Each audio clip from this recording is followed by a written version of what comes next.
Hi, everyone. It's really wonderful to see you all here for what's going to be a really fascinating discussion on how AI can elevate your agency's performance. Firstly, if you haven't joined one of our webinars before or you haven't met me, I am Emma. I'm one of the founders of Spark, and I'm your host for this webinar. Just to give you a very quick overview of what we do at Spark, we're a team of creatives who are also AI experts, and we help agencies do even better work and grow by combining their creativity with AI. And we do this through masterclasses with agency leaders, with strategists and designers, and we've got more courses coming soon for the different areas of agency life. So today, I'm really excited to be joined by Tabitha and Charlotte. Let me just introduce them both to you. First, Charlotte Lavender. It's really great to have you here. Charlotte is a real innovator in the marketing world. She's got an amazing ability to grow, to drive growth through marketing transformation. Charlotte's worked at some of the most prestigious agencies in the world, Saatchi's, BBH, Publicis, and she specializes in advising clients on integrating digital data and AI capabilities into marketing functions. Doing that, she's optimized marketing operations for global brands like Heineken, Ford, and JLL, which she did in-house. And she's been sharing her expertise with SMEs and larger clients for around 5 years now to drive business growth through marketing. So welcome, Charlotte. Hi, thanks. Thank you. And alongside Charlotte, we're really delighted to have Tabitha Winter here as well. Tabitha, your experience is so topical for a discussion today. Let me just tell you all a bit about Tabitha. So Tabitha spent 25 years working both in agencies and for brands, helping creative teams essentially work better and smarter. So spot on for what we're talking about today. She's an expert at improving how creative departments run, whether they're in-house or in agencies. And these days, she's all about using AI to help teams work more efficiently and get much greater results. Tabitha's worked with all kinds of clients from small businesses to global brands and really specializes in helping to streamline processes and training teams in how to do that too. And particularly, as I said, with AI these days. So what an amazing panel we got today. So let me take a breath and then we will get started. Fab. So as we go through, I think we're going to talk for around half an hour. We'll see how it goes. We may have more to say. So we'll see where we get to. As we go through, feel free to put any questions in the chat under this LinkedIn event, and we'll try and answer them as we go. If we don't get to answer them as we're talking, because we're busy talking, we'll answer them afterwards, and you'll get a notification of our answer. Fabulous. So first of all, guys, in the creative process, how do you see AI either enhancing or accelerating specific activities, or enhancing I guess there's two sides to it. There's enhancing creativity and there's making stuff faster are the two key things that AI really helps us with. And how do you see that, just to open up the conversation? Charlotte, would you like to go? Yeah, sure. I think it does both, actually. And I think really key to that is being able to determine, first of all, kind of where the human value comes from in the whole creative process and where we can accelerate the kind of more of the grunt work, I guess. Not to undermine the value of that grunt work, but it's definitely something that we can remove with AI and allow ourselves to focus on the more interesting part, I guess. And I think one of the key things on that is creative concepting. So that process in agency between client and agency, where you've sold the idea and you're looking at kind of how you bring those concepts to life executionally, becomes really quite arduous many times. And you need really tight account management around that, which needs to still remain. and that relationship building. But I think actually the things that we can do with Midjourney in terms of mocking things up, so old days of scamping, but actually mocking them up at speed, putting voiceovers on through AI, really means that, you know, you're reducing a process that can take 3 or 4 weeks with feedback rounds to a couple of meetings, which is extraordinary. So that really takes some of that kind of process away, and then enables the creatives to really feel much more empowered to come up with the big creative ideas. I think also in that process, you know, if you're looking at kind of Google Ads or first draft of a messaging framework, then again, AI is fantastic. I still hold the creative brief absolutely sacred. And I think that is where the human value comes in, because I think that is the problem solving. What business problem are we trying to solve? The insights that come around that. And so, you know, I'm sure in 5 years we'll be looking at that differently too. But I feel that that's where the real human value comes, as well as the kind of creative ideation. Absolutely. What do you think, Tabitha?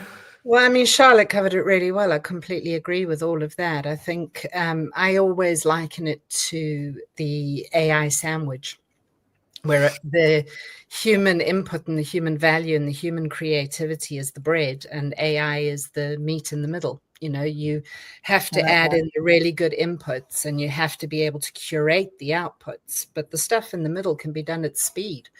And AI is really good with analyzing so much more data than any human being can do in a very, very short amount of time, creating things like meeting notes and action points and who said what and what you should do, and building the status report out of that and building the feedback out of that. And, you know, you can use it not to take over anyone's job, but to perform the tasks that, let's be honest, most agencies ended up giving away for free, because otherwise it would have pushed the estimate too high, right? So that's kind of how I view AI. It's always there, but it needs to be between human input and human curation.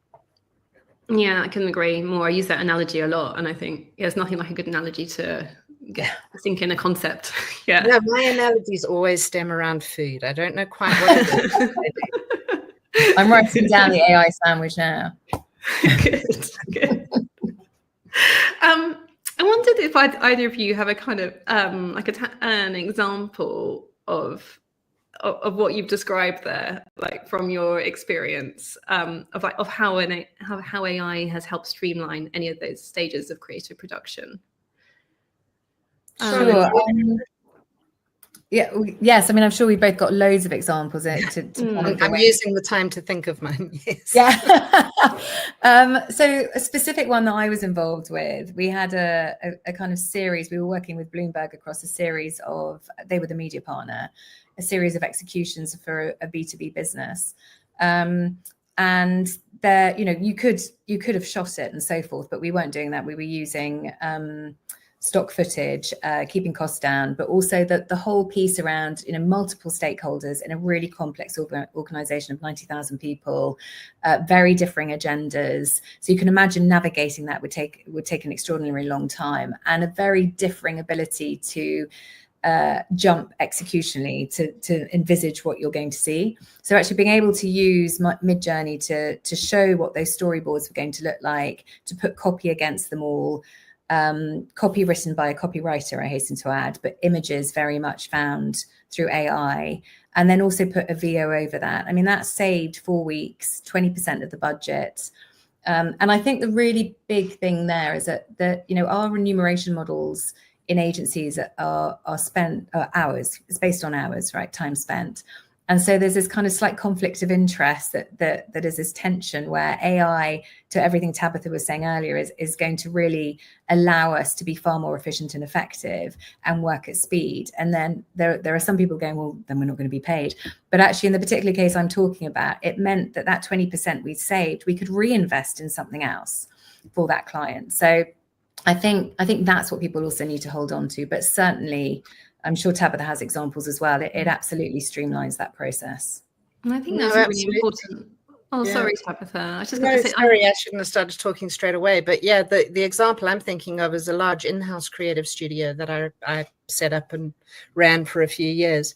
And we had effectively 5,000 clients, which when, you know, they're of all sorts of differing levels. At least when you're in an external agency, you tend to work with the CMO or the marketing director, whereas we were working with the most junior marketeer on the team as well as the very most senior one.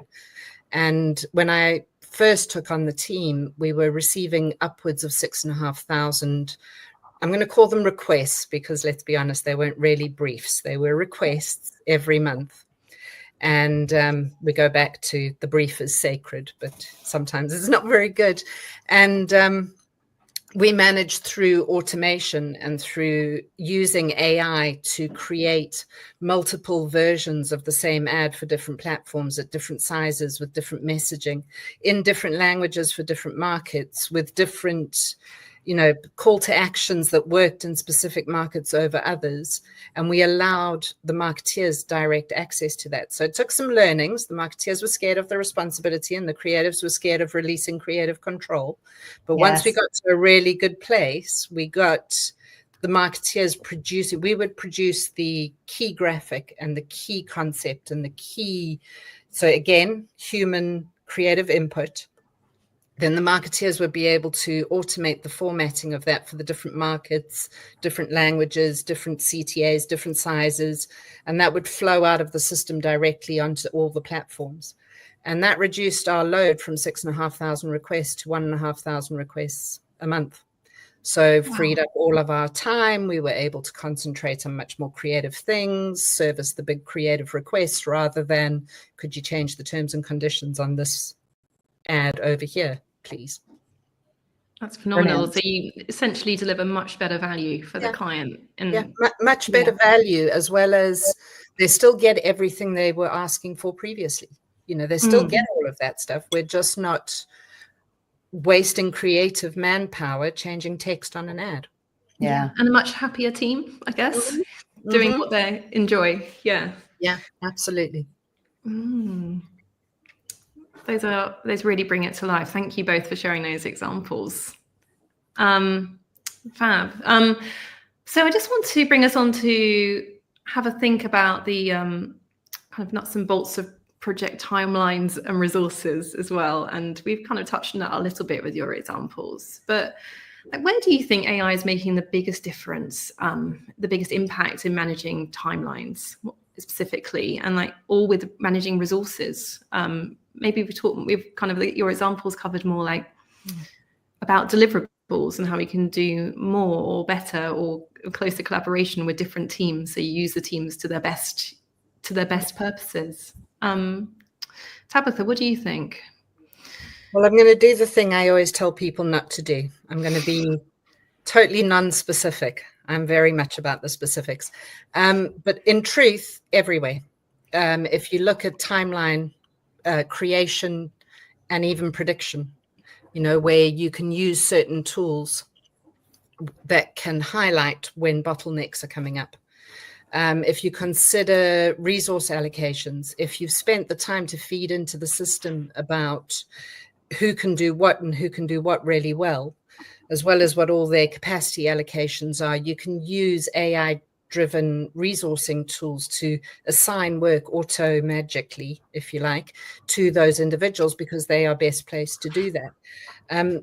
Again, another one of my analogies, but it's like having a really, really seasoned traffic or project manager in your back pocket who's able to just do things that you can then look at guiding and correcting once they've been done rather than doing it from scratch the first time round.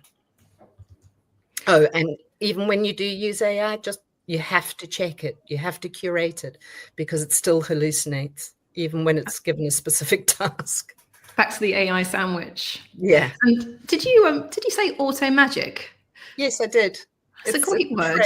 I don't know how I haven't heard that before. It's fantastic. Okay. It's a me phrase, yeah. Love it. Charlotte, have you got any thoughts on that? Well, just to build on something that Tabitha said, I think your point around checking it is absolutely key because conversations I've been having recently with people, they'll put something in to AI, will generate something for them. They then take it off, tweak it, and then use it, but they don't feed it back in. So you're not feeding the prompting. And I think, you know, if we had an intern or somebody that you were training to do something, you would allow them to do it themselves. Obviously, you'd kind of give them the objective and off they go and do it, but you would feed back and you'd coach in the areas that they have less experience in. And so I think we have to think about AI in that way as well, and make sure that we're constantly refeeding back into it.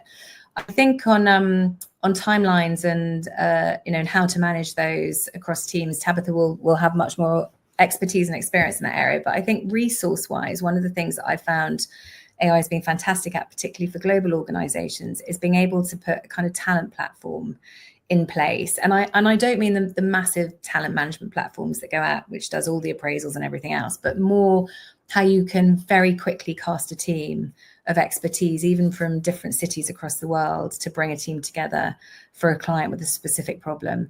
And I think I've seen that working really effectively in some of the agencies that I've been in leadership roles or have been consulting with.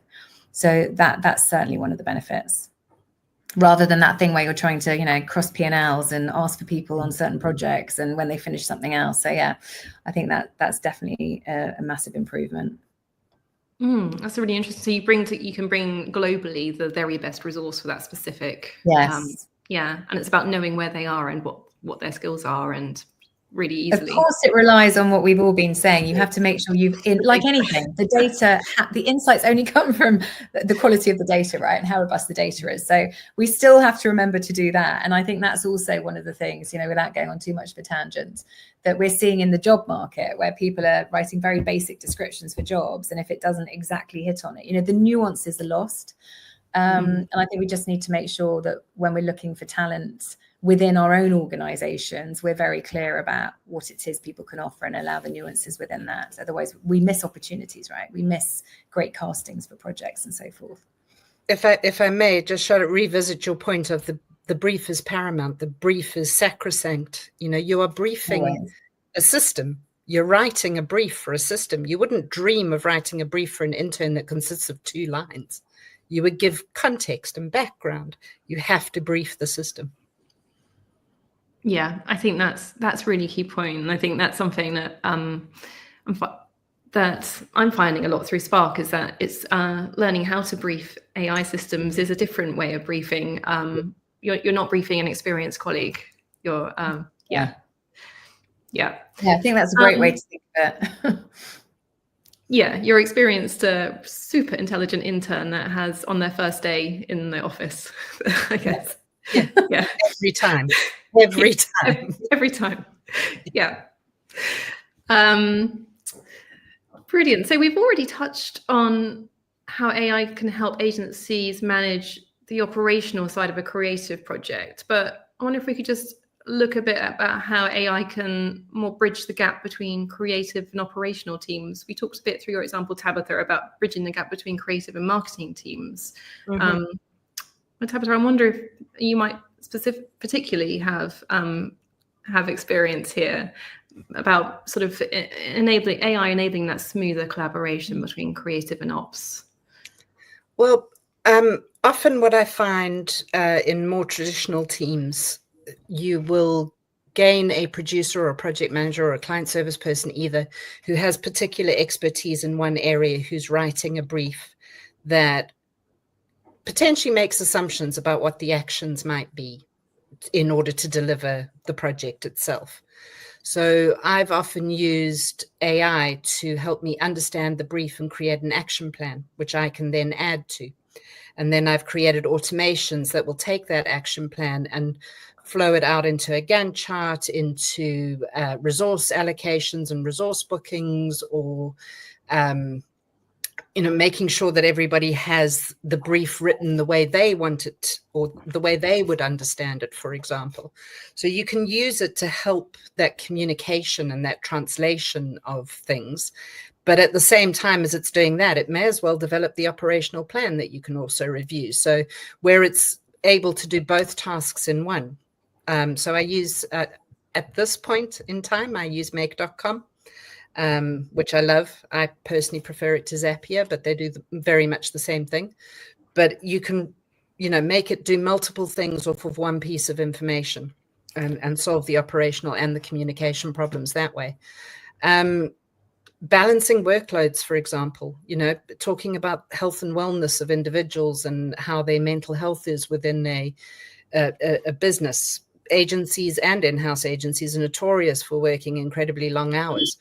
AI can automagically, there's that word again, balance the workloads for them so that no one is over allocated, no one is needing to overwork, and we're still meeting timelines.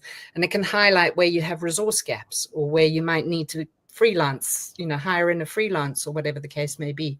So I think when most agencies are looking at AI at the moment, they are looking at it from the point of view of, how do I conceptualize with this? How do I use it to feed into my creative process?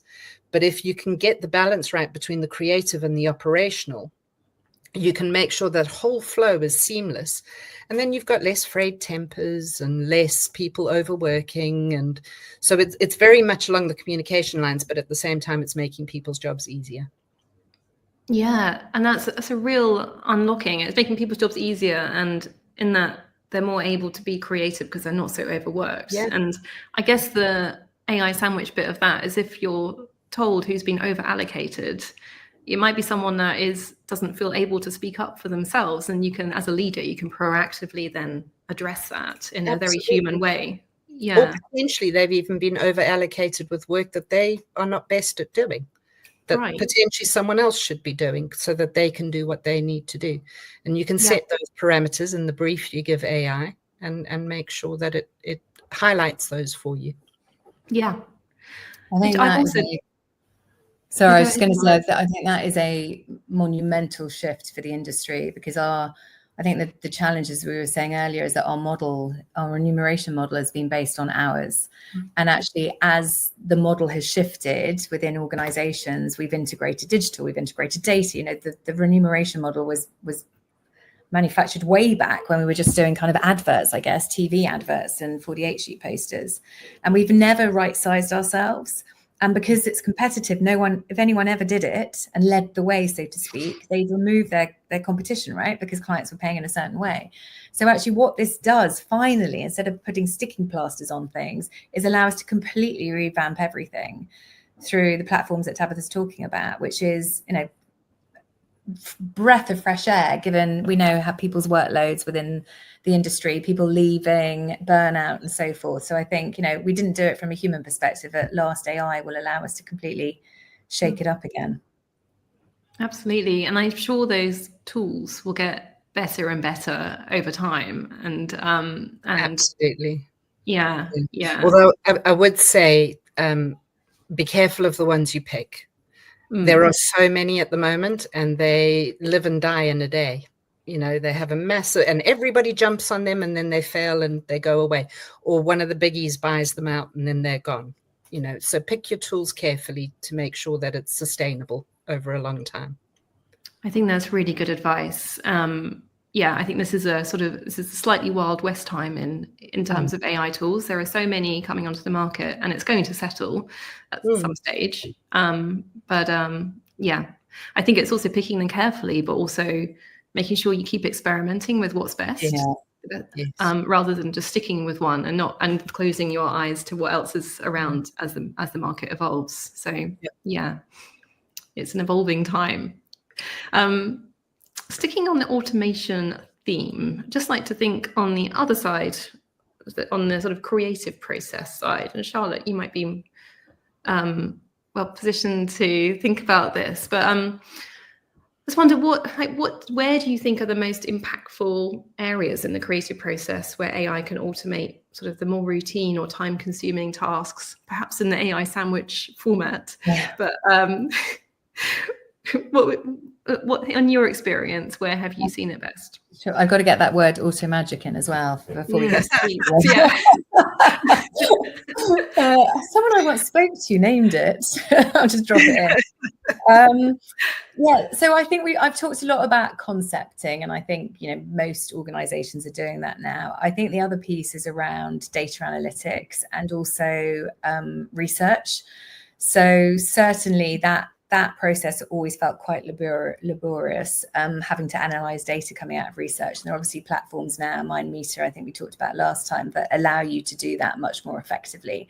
So I think you can get straight to insights about how to connect with audiences better. So that's definitely a help. And then I think also, well, we talked about intelligent prompting. I think really it is the concepting piece, and then also the research piece. The brief is sacred. However, I think AI gives us an opportunity to start triaging in a way that some organizations aren't as effective as doing as others. So, you know, if you have still got your big campaign, you know, we wouldn't get a BA. If you think about what the work BA is doing currently in the market, we wouldn't have got that if it was an automated brief, right? But if you're looking at Google Ads for a B2B organization and you've got your messaging framework, that can be done first draft through AI. So I think it's being mindful, again, going back to this piece we talked about at the start. It's the AI sandwich, right? Where do you want the auto magic? There you go, got it in. And where do you want the human value add? And I think that's where people need to start. The other thing, actually, just for those client services people and or project management, depending on how an agency structures itself, is scoping. So throughout my career, I spent a lot of time scoping projects or overseeing people scoping them, because that's obviously the beginning of, you know, the work that you're going to do in the ideation and the changing behavior through creativity and so forth. Is what's the time we're going to need. So obviously, to Tabitha's point, that now sits within a system which you can check and feed into. But I think that's an enormous help. No, absolutely. I mean, from my perspective, there are so many aspects of it. Everything Charlotte has just said, but also, you know, even quality control. There are systems out there now that can take your brand guidelines and check anything that comes through the system as to whether or not it adheres to those brand guidelines for you. There's proofreading systems, you know, can do a first pass for you, highlight all the errors, and then a human can decide whether they're errors or not. You can, use it for creative concepting. You can use it for scamping. You can use it. There's so many applications. And that's where I come back to finding the one that you need now. Finding the one that's right for you right now, and then becoming an expert in it, not just sort of using it for one project and thinking you can sell it on, actually becoming an expert in it and using it and integrating it into your workflow, building the team around it, getting the team comfortable with it, all those aspects. But yeah, I'm one of those awful people. Whenever anybody says to me, how can AI help? Well, it just can. We'll figure out how. Yeah, for sure. And I think in both, just reflecting on what you both said, there's kind of a theme there about, I guess, the leadership being really clear on what AI should be being used for and not, and like the kind of guardrails as well. And, you know, it's not those big ideas. It's not the BA campaign, which is so phenomenal. And and where it's going to add most value to their specific business. And I think it's a different answer for every agency, depending on their own positioning, I guess. Yes, I would say even within the BA campaign, it's not going to be able to write that brief. It's not going to be able to write that creative strategy. It's not going to be able to do any of those things because it's not human and it doesn't inherently have creativity, even though there's that setting that says be more creative. It can't do that, right? But what it could do is take a prompt from a creative to build a scamp to create consistency in all the other scamps. That means you can take a mood board to a client in a short amount of time to show them where you're headed, so that you're not spending 6 days before the client tells you, actually, no, that's not what I want something different. You know, you can iterate faster. Yeah, absolutely. I often find myself saying that AI is only as good as you are at your job. At your own job, or the person that's Although I'll tell you what, it can illustrate a lot better than I can. But maybe there are some exceptions, but I think it's, you know, you have to be really good at your job to get good stuff out of using AI as your collaborator, and so it does not take away that human creativity element. I said we're going to talk for half an hour. We're already at half an hour, but we're going to carry on a bit longer if that's okay with you both. So just thinking a bit beyond efficiency and more about growth now. Do you think AI is helping? Do you see it helping agencies with the growth of their businesses as much as kind of just I guess with efficiency, we're talking more about profit margins, but and people's happiness in not doing the grunt work. But yeah, what about growth? Charlotte, I think you're far better placed than me. Well, I'll try. I think profit margin absolutely through effectiveness, and I think if people try and think about AI as a model through effectiveness, efficiencies, and innovation, then I think those bottom two, or certainly efficiencies is much more around the profit margin. I think effectiveness covers both, because you're driving effectiveness through your campaigns for your clients as well, which will generate more revenue and more work through them. But I think innovation is where the direct revenue growth area comes, because that's where people are innovating through AI as well. And I mean, we are in a creative industry, so when digital came into the world, we obviously started innovating with what we could do, on that basis as well, hence social media. And, that didn't exist when digital first came in.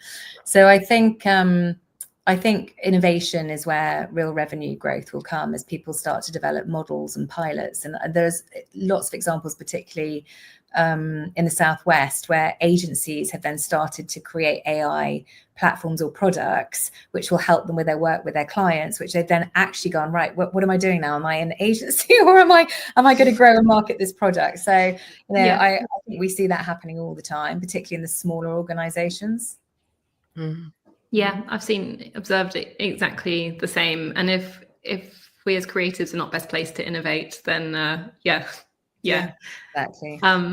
One of the areas I suggest there might be, actually enhancing existing client relationships so that you can get more work off them. Because one of the biggest things I see client service people, or sometimes even project managers, do is building that status report every week, or building the action list out of last week's contact report or whatever. And if you've got AI helping you with that, not only are you having to do less is the wrong word, but do more with less, and your client is getting the information that they want, which gives them a sense of security and happiness that you are doing the work you promised to do.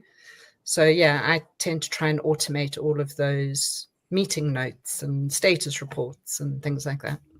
But you're so right, because what that then allows you is that time you have back is to invest in that actual relationship, isn't it? Like the kind of bits about turning up on time. It's a bit like dating, I always think, like the turning up on time bit and the building that trust is there. The kind of going off and doing something exciting together, that kind of added value that you can give to that client in the time that you've got allows you to then start to identify more opportunities for work as well. Yeah, so the AI automated status reports and related things, like that becomes like the backbone of the relationship. Yes. It's just like transparent and it's predictable, and you're always going to get that thing at 2:00 on a Friday, or that's so important for your client relationship. Yeah. Fab. So something we haven't really talked about. We've talked about the tools and we've talked about the processes and where it can help, but we haven't we talked about people's happiness, but other than that, we haven't really talked about the kind of actual big change side of this. The kind of it's actually AI is a big transition. It's almost like a change management issue as much as it is a technology issue. The technology is going to keep changing over the next few years, but the fact that we need to adapt is going to be a constant. But these kind of operational changes often meet resistance, and that's not necessarily with particular roles, but it might be more personality based. Different people deal with change differently. And I just wondered if you had any perspectives on that, or what you would advise, I guess, agency leaders to help them encourage the sort of AI adoption change in their businesses.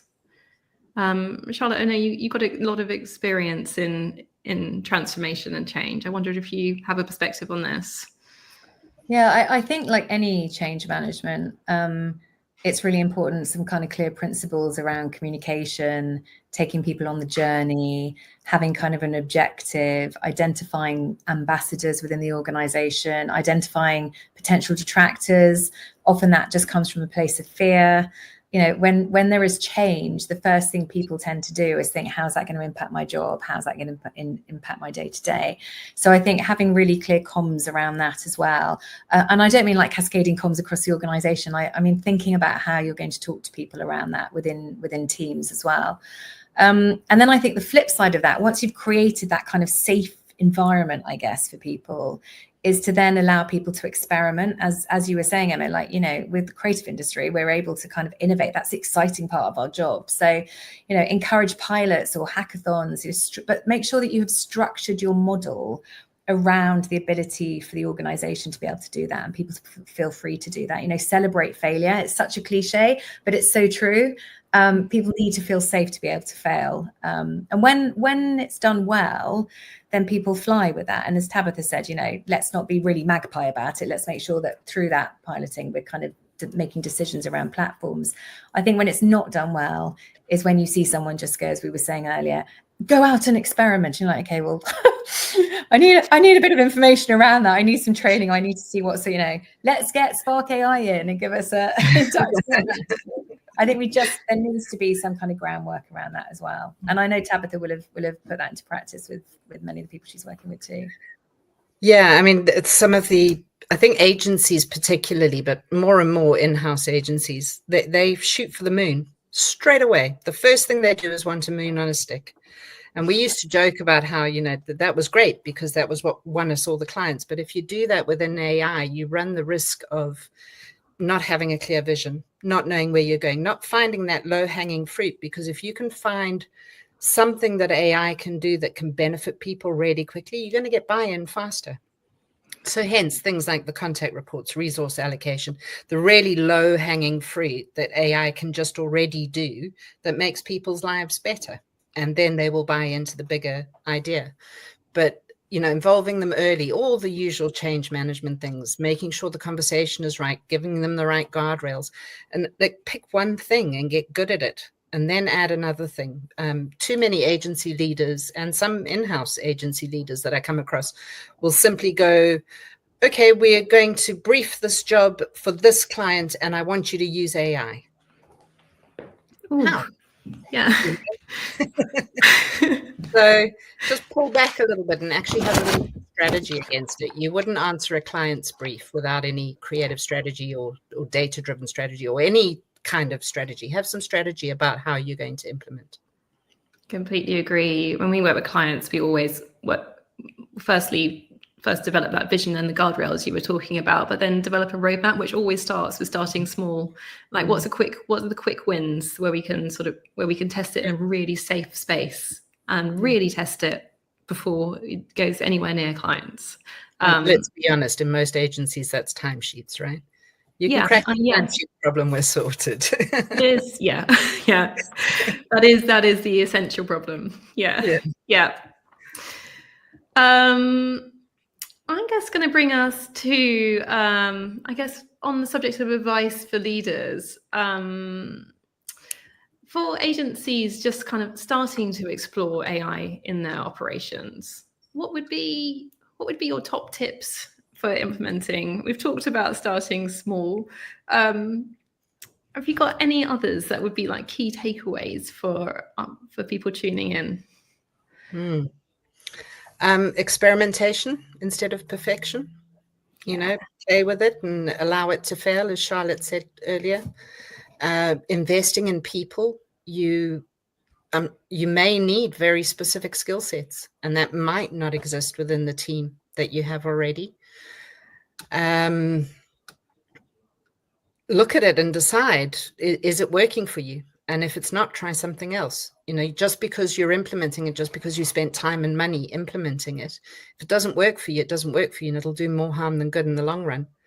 But, I think really look at it as a collaborator. Don't look at it as a answer to all the problems, a replacement for specific skill sets or roles. It's a collaborator. Again, the AI sandwich, it needs the human input and curation. It can't do it on its own. I love that point about keeping an eye on it and making sure that it's still working for you, like really measure, I guess. And that's like really the key to that is deciding what indicates that it's working before you start implementing it, and then measuring it, like deciding up front what you want to get out of it, and then making sure it's delivering. Yeah.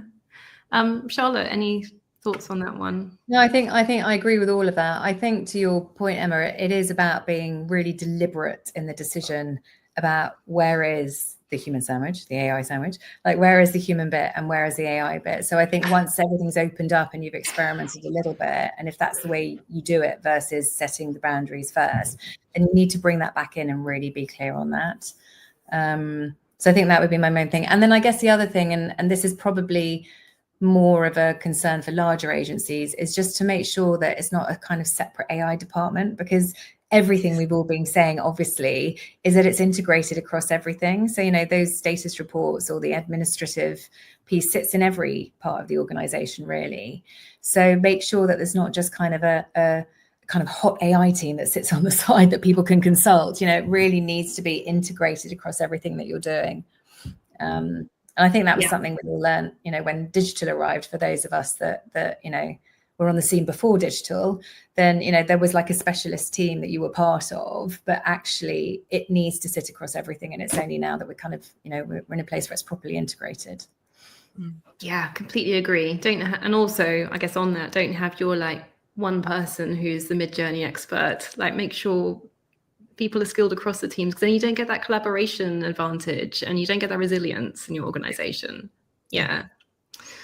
Okay. Last question. If there is one thing that that you'd want people to take away, either for implementing AI or for the kind of change side of it, I guess thinking about planning for next year, November, key time for planning for what's happening in 2025. What would you say? What would you recommend? I'd say put aside the fear and embrace change. So I think that it's a mindset thing. All the practical things that we've talked about are absolutely key, but I think there is a kind of mystique around AI. And with that comes fear. And so it's very easy for agency leaders to kind of, particularly of smaller organizations, to bury their head in the sand, and for larger ones to work out how to integrate it and where it sits and how to equip people and look at skill sets and all the things that we've been talking about. It's not going away. It's here to enhance the work that we do. And so I think just banish the fear and move forward with it and inform yourself. Other people don't necessarily know more. Just get out there and increase your knowledge. Brilliant. Yeah, I think next year is definitely the year for that. Yeah. Tabitha. I mean, given what I do for agencies and brands, I think I would be remiss to not recommend installing an AI-driven powered project management and resource management tool. Mm-hmm. I kept talking earlier about picking the low-hanging fruit, and actually operational inefficiency within an agency or a brand costs much more than just delayed projects and missing deadlines and things like that. It costs, there's human costs, there's financial costs, there's all sorts of costs. So I would say get something in there that helps, AI powered project management and resource management, get something like that in there. But yes, I agree completely with Charlotte, like lose the fear. It's here to stay. And again, another sort of recollection right back from the beginning of my 25 years in this industry. People got really scared when desktop publishing came along, and it did get rid of the repro houses, right? The repro houses, for those who don't know them, were part of the print process, but it did get rid of them. You no longer needed repro houses, but those individuals became so much more skilled in something else. So it is a time for adaptation. There's no denying that. And there will be some costs to the implementation of AI, but embrace that and learn how to diversify rather than being terrified it's just going to steal your job. Thank you. Yeah, I couldn't agree more. This is one of those industrial revolutions in a way that that have changed different sectors' jobs through history. So yeah, reskilling and adaptability and innovating is what we're really good at in this industry, and this is just another one of those. I was going to summarize key takeaways, but I think you've both just done that for me, so thank you. It saves me trying to decipher my scribbled notes on my notepad here. So I'm just to wrap up. Thank you everyone for joining us today. I'll send out some show notes for people that haven't been able to join us live, but if you haven't been able to join us live or your colleagues haven't been able to, this will remain up on LinkedIn to watch on demand. So you can tune in whenever you like. So this webinar is part of a series. It's the last one in the series, actually, that we created to sit alongside our AI masterclasses for agencies. You can see the previous webinars on our events page and our link on Spark's LinkedIn. I'm just going to tell you quickly about our masterclasses that we've just launched. And they will, let me just try and, I'm trying to speak and share a slide at the same time and it's not working. So let me just share the slide. So we run the AI activation masterclasses, are half a day. They're for agencies just starting out on their AI journey. It's just a bit of information about them. We work with 4 agencies a month so that we can give you really tailored attention. The QR code will just give you, will take you straight through to book a 10-minute slot to have a chat about that. And what we have just launched, which I'm really excited about, is our AI Accelerator. These will kick off in January. We can work with 2 agencies a month, and that's because we work really closely with you. And it's a program of masterclasses for leaders, strategists, designers. There's 3 separate tracks where we work with you really specifically about how to lead your agency through the AI transition, and strategists and designers on the tools, the IP impacts, all that kind of stuff. And then we have 2 months of coaching beyond those deep dives. So if you'd like any more information about that, all on our website. The full syllabus is on there. And if you're just a bit overwhelmed with all the AI hype and the huge amount of content out there, Tabitha mentioned Make earlier. I use Make to filter all the AI news that's out there to help tell me just the really useful stuff for the creative sector and for creative agencies specifically. So I go through that and digest it all and send it to you every couple of weeks. So if you'd like that curated news, sign up for our free newsletter. Fab. Let me just unshare that. If I may, beautiful example of the AI sandwich. Thank you. There is a lot of human input into that. Yeah, but it does save me a lot of time in going through all the publications. Yeah. So that does leads me to thank both of you, Tabitha and Charlotte. Thank you so much for sharing a really candid insights. I know how helpful it is for other creative professionals to hear those. So thank you very much from me and from everyone listening. Thank you for having me. Pleasure. Thanks so much. Fab. Well, take care, everyone. Bye. Thanks. Bye. Bye-bye.